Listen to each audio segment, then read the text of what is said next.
And I just love to go over old documents and so forth. And like in that library, do you know, I have true confession here in front of God and everybody out here in the Etherland. I've never stepped foot in that beautiful library. And I always say, you got to take some time to do it. Well, I better hurry because it's getting late. And, and as a kid, I was almost a habituate of the Lincoln Public Library. And the thing about libraries, show you how young and naive I was. I thought that all Dale Carnegie libraries were like we have in Lincoln, Illinois. But of course that wasn't so, or isn't so. A lot of folks ask us if the one in Atlanta is a Dale Carnegie, and actually it's not. And this is another example of, yes, we're doing a lot of things in town right now, but I'm just amazed at the history of Atlanta and how active its citizens have been all along. And the library is a perfect example of that. There was a man who owned a huge lumber yard in town, Seward H. Fields, where the library now sits. And after Mr. Fields got out of the lumber yard business, he tore down his buildings and he gave that land to the town for the express purpose of building a library.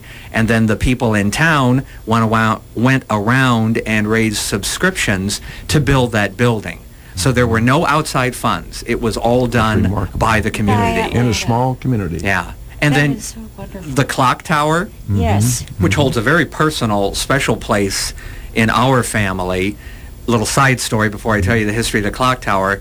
After my wife and I got married in 1983, we were living just south of Mount Pulaski, out in the country by the Copeland Christian Church. Yeah. And I worked up at Eureka College. She worked down at Horace Mann in Springfield. So we were looking for a place that was a little bit more convenient for us to get to our respective jobs. And one Sunday, the Bloomington Pantograph ran a story on the library's clock tower because they had just finished building it in 1983. And we read that story, and I said, let's drive over to Atlanta and see what that little town's like. And we decided to move there. As they say, the rest is history. Yeah, rest is history. But anyway, the library, or the clock tower itself, built in 1983, so it's not nearly as old as the library, even though it looks just like the library building. The town raised $65,000 to build that clock tower just so they could save the clock that used to be in the Atlanta High School. So it's an amazing history of service over the years. It certainly is. And Atlanta should be proud of itself because the people who live there now and the people who were their parents and grandparents and aunts and uncles have certainly been loyal to their town, haven't they? Very, very loyal. And you don't find that in a city. You know? I don't think to the same degree. I really don't. I think that's one of the beauties of a small town. There are only so many of us, so we have to pitch in together if we're going to accomplish something. Pitch in you do, too. Mount Pulaski does it in the same kind of genre. The folks go back for a long, long ways, and even the newcomers that come in, they pitch in. Just like, I always thought that these communities like that are pretty unique. And you go down the line here below, go down here to Elkhart and see how those folks are pitching in down there to do things around Elkhart. It's really neat to live in a county where you have that sort of a viability in these little communities. What I hear often from the visitors that come to town are folks that actually are starting to come to town and ask us, well, how in the world have you accomplished what you've done? The mayor of Rushville was in town last week. The mayor of Leroy has communicated with us. So it's kind of neat that people are recognizing that we're accomplishing some things. But anyway, they always ask, how in the world do you get people to do things? You ask them. Yeah. And amazingly, in Atlanta anyway, they volunteer and they say yes. Well, you can't decide ahead of time that, I'm not going to bother Bill Thomas with this because I know he's awfully busy. Bill Thomas is a big person. He can figure that out for himself. Ask him. And if he says I'm too busy to do it, then he won't do it. But if he can do it, he will. So don't prejudge people. Go ahead and ask. Thanks for opening me up to all those additional requests, Judy. I really appreciate that. I'm here to help you. We're here to your friend. Actually, just ask my wife. I do know how to say no. Yeah, I do know how to say no. But well, that's a talent. Yeah, more times than not, I think one of the things that I've figured out how to do best is ask other people Yeah, to help? right. Can you help? Yes. And that's the way to phrase it. Can you help? And people like to help. So we give them opportunities to help. They sure rally around the flag boys up here, I tell you Yeah. that. The library was... Say library. That's the way you... Yeah, right, No. yeah. No, My this- brother always said library. This isn't Mayberry, you know. 1908, is that the... I believe it was 1908, yes, that it was It's constructed. remarkable. Well, it's 648-5510 if you'd like to correct us. Yeah, 648-5510. We might have somebody right here just across the road that might want to talk about what is going on in the library and have some ideas about their fundraisers. Grants, and you apply for, are you in a position to apply for grants for Yes, this cause? as a matter of fact, again, back to the one big fundraiser that's coming up on February 9th, the Bowling for Books fundraiser. We're specifically holding that fundraiser to raise enough money so that when we do apply for a couple of different grants, we can say we'll be able to match it, because that's so important to a lot of granting institutions.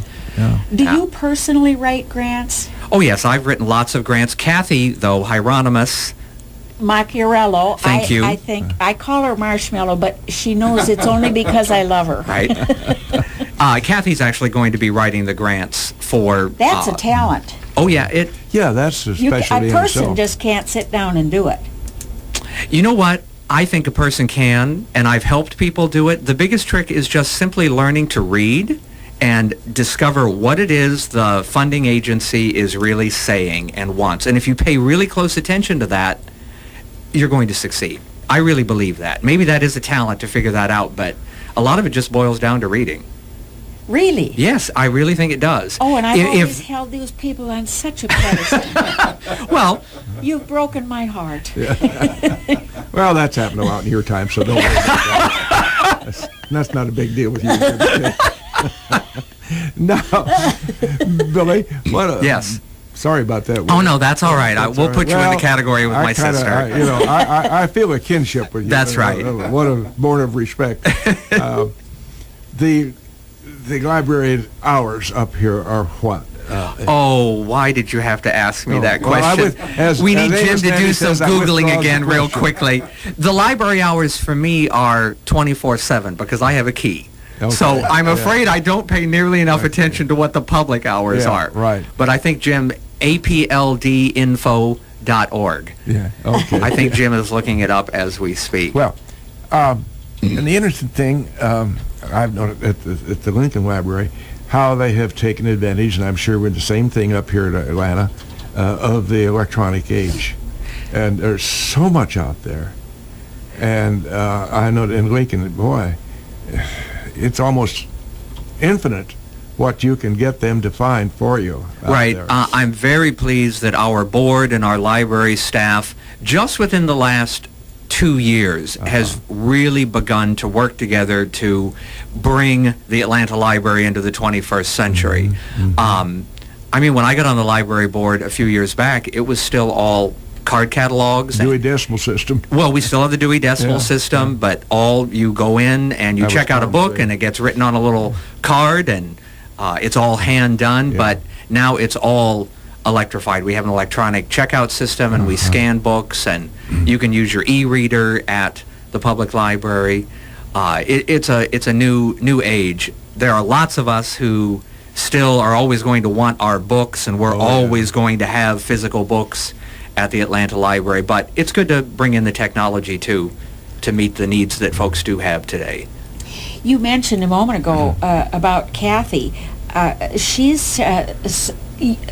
The library board is certainly lucky that Kathy moved to town. She loves the library and she does so much for it. Yes, Kathy has actually been hired by the library now, and she's pretty much in charge of community programs and community development. So that's been a big plus for us, and I think people are seeing the results. We've had more library programming and things done for the community in the last 18 months than I've seen in a long time. So and we've kept many of the programs that we already had, the very popular Wednesday night children's craft nights and reading nights, but we've really expanded. So it's been a good thing. I just checked out a book on commercials, and it read, if we don't have a commercial here, we're going to get shut down. So we'll go to commercial, Mr. Ash.